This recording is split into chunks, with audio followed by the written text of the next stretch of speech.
Okay, there's a lot going on in our world right now. I've had some students and colleagues wondering what we can and cannot do, what we can and cannot say.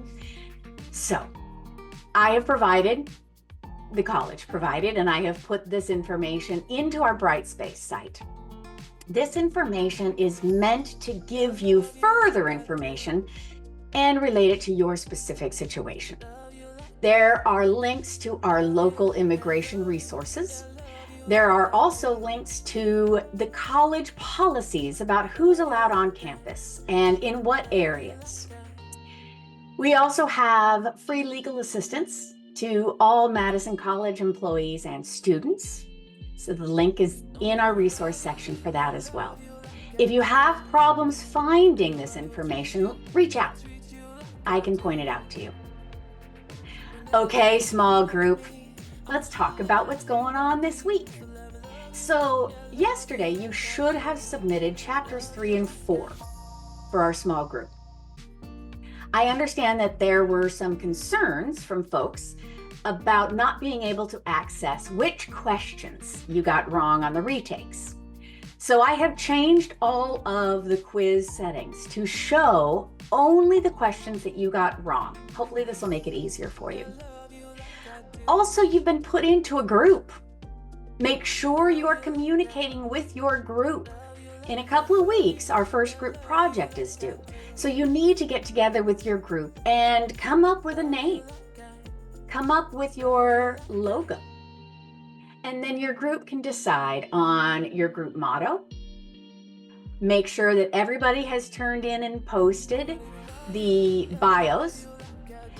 And you need to come up with your group agreement.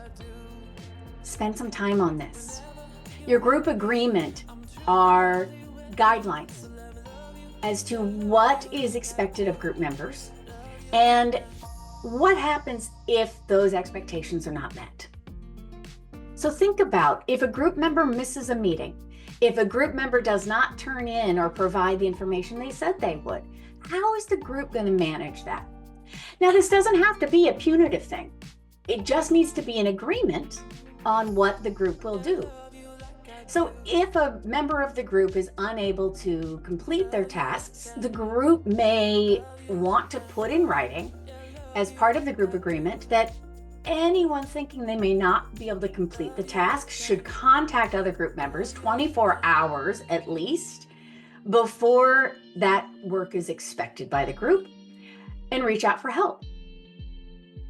If an item isn't completed, your group has lots of options there as well.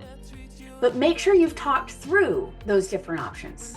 Is it somebody else having to step in and then that person who didn't complete the work on time does extra work the next project or takes on another responsibility of the group?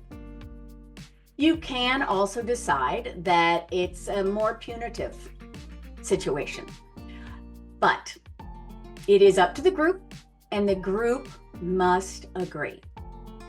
And make sure that you're turning in the signature page. Now, if all of these elements about the first group project are sounding unfamiliar, then make sure you're taking a look at the materials of group project number 1 in our Brightspace site. All right. Remember, I have office hours Tuesday and Wednesday. Tuesdays from 10 to 11, Wednesdays from 1 to 2. They are virtual. But I'm available to meet outside of those hours as well. If there is confusion, concern, questions, anything you need, I'm here to help. Make sure to reach out sooner rather than later. And a last final note, Brightspace is new. We're all learning it. Yes, I was trained last semester, but all of us pilot faculty members are realizing that there are things that we didn't understand. So we're learning this too, which the benefit is I am being incredibly flexible with due dates. But make sure you're relying on your group. Okay, have a wonderful rest of your week. I hope you're doing well and reach out if you're not. I'm here to help.